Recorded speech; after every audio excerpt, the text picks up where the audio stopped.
All right, today we're going to explore a city of ghosts. Imagine a magnificent capital, one of the world's great centers of power, that was just wiped off the map.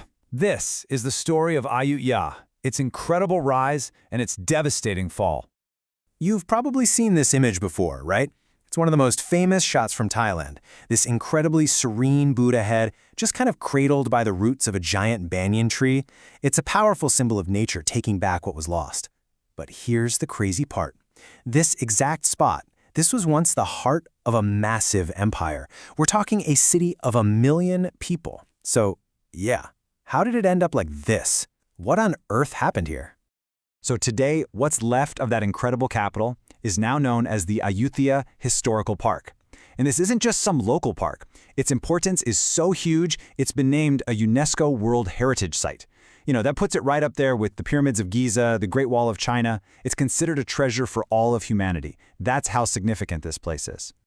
Okay, so before we dive into all the fire and destruction, and trust me, we'll get there, we really need to understand the glory days. I mean, how did this city, which looks like it was literally built on water, become one of the most powerful and wealthy capitals on the entire planet? Our story really starts right here, in the super fertile central plains of what is now modern-day Thailand. It was on this perfect, rich landscape that the powerful kingdom of Siam decided, yep, this is the spot. This is where they would build their capital, a city that was pretty much destined for greatness from the get-go. So if you zoom in a bit, just a little north of where Bangkok is today, you'll find the site of Ayutthaya. And its location? Oh, that was no accident, not at all. This was a totally calculated move, a real masterstroke of strategic planning that would basically define its future for centuries to come. And this is where you can really see the genius of it. Look at this. The city itself was an island, right? It was formed right where 3 major rivers meet.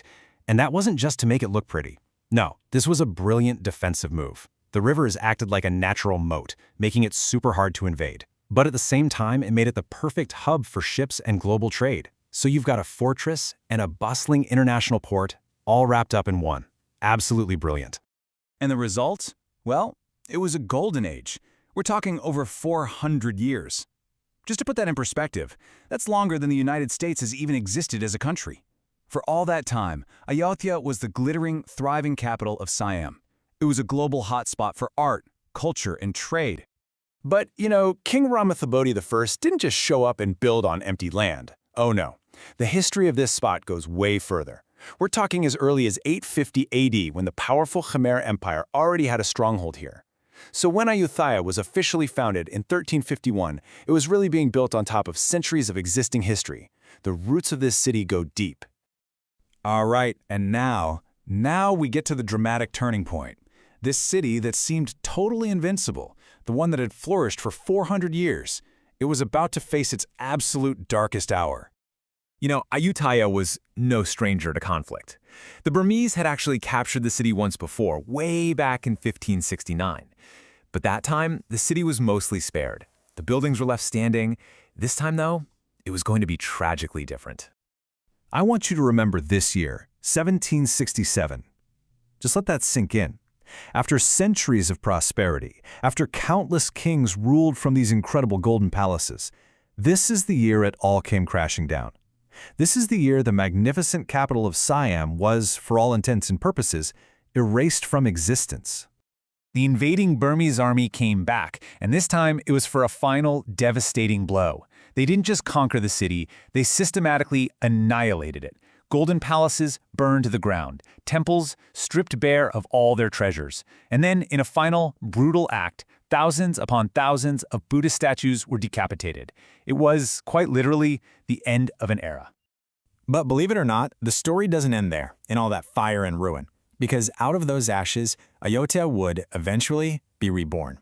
It was transformed from a forgotten ruin into a site of true global importance. So after the invasion, the city was just abandoned, left to rot. And for nearly 200 years, the jungle took over. Roots and vines just crept over everything. The grand temples, the royal palaces. The once great capital of Siam was pretty much forgotten by the world, completely swallowed by nature. It wasn't until the 20th century that it got a second chance. After all those decades lost to the jungle, Thailand's Fine Arts Department started the slow, incredibly difficult work of restoration back in 1969. About 7 years later, it was declared a National Historical Park. But the real game changer, the final crucial step, came in 1991. That's when it finally got the global recognition it so deserved as a UNESCO World Heritage Site. And this plaque you see here, that symbolizes that international recognition. It's basically a promise from the whole world that the story of Ayutthaya, its glory, its tragedy, and its amazing rebirth will never, ever be forgotten again. So what's actually left of that grand capital today? What can you see? Well, let's take a little walk through the ruins and check out some of the spectacular structures that are still there, kind of whispering the city's incredible story. Let's start here, at Wat Phra's Si Sanpat. Now, this wasn't just any temple. This was the most important temple in the city. It was used exclusively by the royal family. You see those 3 iconic bell-shaped towers, the Chetis? They're said to hold the ashes of 3 Siamese kings. So this place was truly the spiritual and royal heart of the entire kingdom. Okay, now to get a sense of the sheer scale of this city, you have to see the reclining Buddha at Wat Lokaya Suttaram. It is a staggering 42 meters long. I mean, it's just massive. But what's even crazier is that this giant statue used to be inside a huge temple building. That building is completely gone now, just vanished, leaving this calm, serene giant to just rest out in the open. And finally, we have the absolutely breathtaking Wat Chaiwat Ranaram. I mean, just look at it. Its design is a perfect example of Khmer-style architecture, and it was actually built to represent the universe from Hindu and Buddhist beliefs. That tall central tower, they call it a prang, it symbolizes the mythical Mount Meru, which is the center of the entire cosmos. It is, without a doubt, one of the park's most stunning jewels. You know, when you see these ruins, it becomes so clear that they aren't just silent stones. They're storytellers. They really are. They tell a story of incredible glory, of unimaginable loss, and ultimately, they tell us about the enduring power of heritage, how it can survive even the most complete and total destruction. And that kind of leaves us with one final thought. We've talked about the grand story, right? The kings, the armies, the big events, but what about the million other people, the merchants, the artisans, the families who actually called this city home? If these rooms could really speak, what forgotten stories of their everyday lives, their loves, their losses, what would they tell us?